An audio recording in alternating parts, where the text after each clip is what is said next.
Thank you so much, Mylin. I first want to welcome all of you to wonderful Switzerland and beautiful Bern. And I want you to know that when we came 4 years ago, you were the ones who welcomed us. It was Betty Green, it was Rita Burry, it was Kathleen Simon, Sarah Von Moos, so many others, members of the American Women's Club, who made us feel so comfortable, so embraced, and so at home. You really are the ambassadors, not only for expats coming to live in foreign places, but the ambassadors for the United States of America. You're the ones, despite whatever policies America has, whatever administration is in, you are the ones who tell people who we are. You're friendly, you're warm, you're engaging, and you are what help us to maintain an image that people appreciate. I can't tell you how many times I've had conversations with the Swiss who may have trouble with some of the policies that America has, but they'll always say, you know, but I have some friends from America. And, you know, there's always a link there that you've created, and that is really the role of an ambassador. And so I thank you for your service as ambassadors for our country. I didn't realize that this was a forum for making dramatic announcements about families, but I actually do have some news. My daughter, the only reason I'm not sitting in the audience and being here for the next 3 days is that our oldest daughter is here with us with 6 of her friends, and she announced last night, it's a big secret, but women can keep a secret. So, she's pregnant.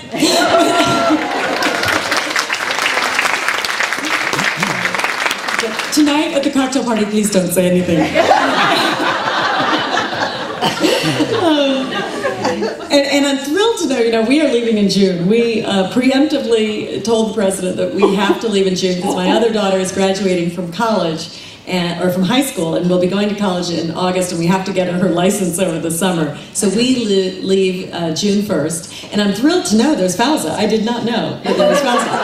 And I think she really hit the nail right on the head when she said, is there life after my expat experience? This has been going through my mind a lot. I think in the introduction, very nice introduction from Mylin, you learned that one of my big projects here was to work on this bilateral Sister Republics project. And it has been so exciting and really a great way to bond with our Swiss sisters. And I have some very exciting news. What we've basically come up with at this bilateral the last 2 years is that women are about to take over the world. I'm not kidding. Hear me out. This is what's happening. Sometimes I think when you leave your country and you're able to see everything objectively, especially in this crazy world that we're in right now, this internet-connected global world, a friend of mine has equated it with the Renaissance. He's actually writing a book on it. He said that, in the Renaissance, all it took was that little printing press to make unbelievable changes in culture. And he said, imagine how much faster the internet is, and that's what we're seeing today. He also said, Megan, we like to read about the Renaissance, but I don't think, knowing about the Renaissance, that you would have wanted to live through it. There is a lot of angst about all of the change that we're going through. Our global internet-driven world is changing so fast that it can make your head spin. It can be scary. But I think for collaborative, flexible, creative, adaptive women, and by that I mean expat women, change means opportunity. And that is something that we have in common with business today. Business understands that it's change or die in this environment. Remember Blockbuster Video? They did not change and they did not survive. And remember things that we considered, just to take for granted. Postal service, no longer postal service on Saturdays now. Things are changing. We've got to have an open mind about what things look like. Remember the little small stores that were taken over by the big box stores? Well, now the big box stores are finding their demise in internet retailers. And business has figured it out that if you don't change, you're going to have trouble. And you know what business is about to do? You see signs of it everywhere. They're about to make a huge paradigm shift in leadership. And what it will mean is there will be more women at those leadership positions. And what I like to say is that the man is about to break the glass ceiling.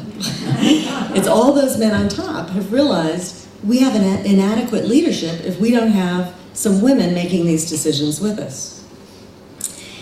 In this and the great thing about it for me is that I've witnessed the workplace in America. I used to cover business issues when I was a business reporter in the 90s, and that was when everything was booming, and we just assumed that the workplace was going to change to accommodate what was a huge paradigm shift in families. You know, it used to be, you know, my mother didn't work, and she had 6 kids, and she was making the meals and driving us everywhere. But today, the norm is a dual income household. And there's been very little from a government perspective. I think when you become an expat, you realize other countries have a lot more supports for dual income families. I mean, I was just at that UN empowerment meeting that they had last week, and the ambassador from the Maldives stood up and she said, "I would like to introduce myself. I am the ambassador from the Maldives, a country that, unlike the United States of America, can afford paid maternity leave." And you know, if that didn't bring it home. So, in this ever-changing internet age, there is some unfinished business from the industrial age. Our norm today is dual-income households, and we have an economy that really demands that. And it's all come down to families really struggling, trying to balance. And that's a big reason why, despite women's movements last century that made so much progress, changing laws, changing policies to make sure we had an equal opportunity, there really are very few women at the top. When you look at the publicly traded companies, only 4% of the CEOs are women, and 16% of board members are women. So it really defies logic that after 40 years of this equality movement for women, it really isn't equal at the top. But it's going to change. I'm here with good news. We have 3 reasons. Number 1, we're in a tipping point. It's unfolding in real time. Number 2, the financial markets are stepping up with investment products that are going to encourage this change.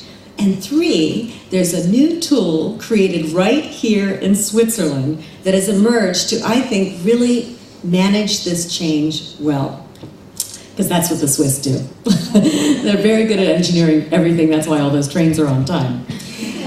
Now, number 1, the tipping point. All at once, people are really beginning to understand that the old monolithic, male-driven leadership isn't as effective as it could be in this very diverse world we live in. Remember the day that the bank CEOs had to come into Congress and explain what happened in the financial crisis?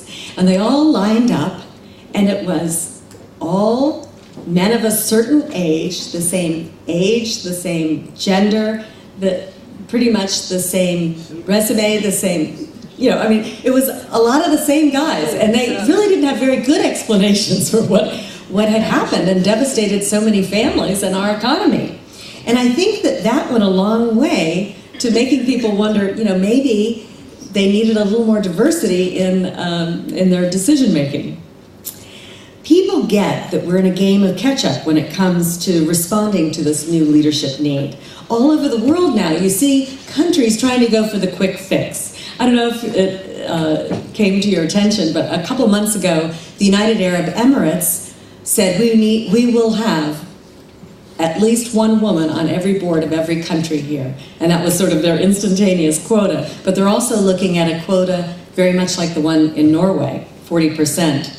The EU is also looking at quotas. It's quite controversial, but governments are trying to quickly change to adapt to what they see as an imperative for their economies.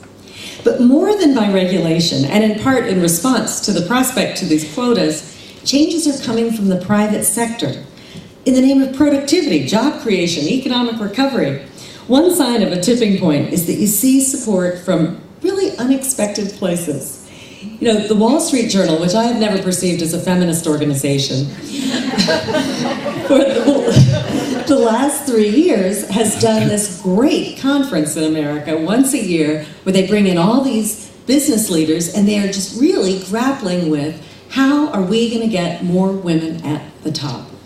And then you've seen these conservative institutions doing studies, one of which was done by Pepperdine University. And I secretly have this thought that they probably were, you know, there's this big debate about whether it's a correlation, because it seems that when you have a lot of women at the top on your board, in your executive suite, you make a lot more money. And some people are saying, well, that's not really a causal relationship, it's just a correlative relationship. So there have been a lot of studies recently, maybe trying to disprove it, but they've ended up proving it. Pepperdine's study was exhaustive and over many years, and it looked at, from a revenue perspective, an asset perspective, stock dividend perspective, whether it really was of benefit to a company to have women at the top.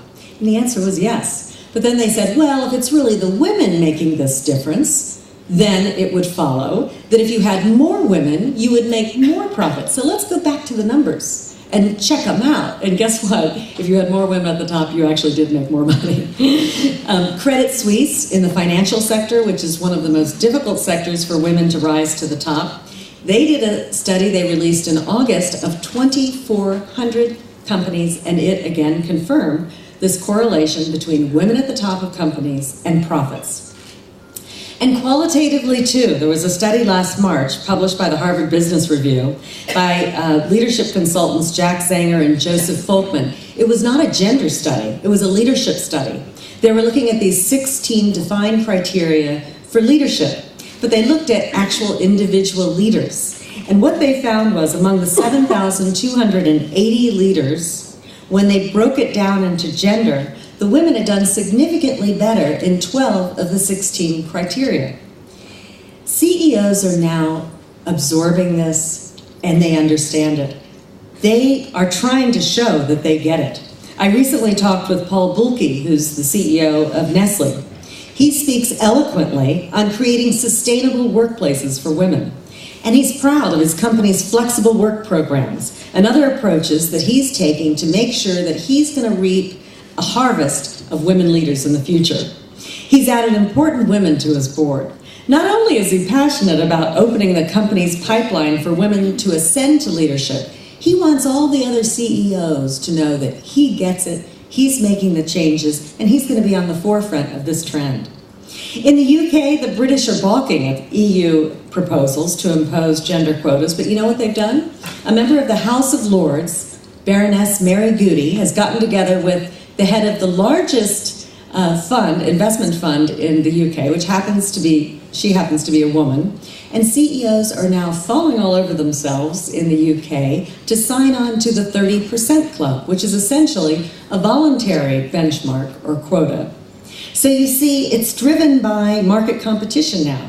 That is a hallmark of a tipping point. So how are the financial markets responding? They're responding with something called gender lens investing. Has anybody here ever heard of it? Gender lens investing? You probably have, because international women's organizations are very excited about it, and given the kind of philanthropy that you do, I'm sure that you've heard of all of these venture capital funds that are seeding these microloan programs in emerging economies. What gender lens investing is shifting to now is trying to create funds of Fortune 500 publicly traded companies that have these family-friendly policies, that have women at the top, women on their boards, and creating funds so that when you are investing, you'll know that you're investing in a company that has smartly created an avenue for women to succeed, because we know more women at the top will mean more money at the bottom line.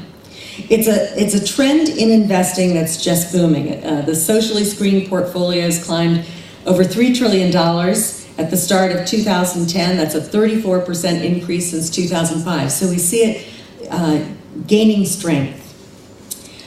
With this investment approach, individual investors, pension funds, investment houses reward good guy companies. We've seen it with the environmental funds. People don't want to give their investment dollars to companies that are belching black smoke into the air. Well, it's the same now as people start thinking about sustainable workplaces. Women control more than half the investment wealth in the United States already. In the next 40 years, American women are expected to receive a double-dip inheritance from parents and husbands. This is a transfer of assets that's been estimated at anywhere from 14 to 20 trillion dollars. So you know what they're going to call gender lens investing in the next 20 years? Investing.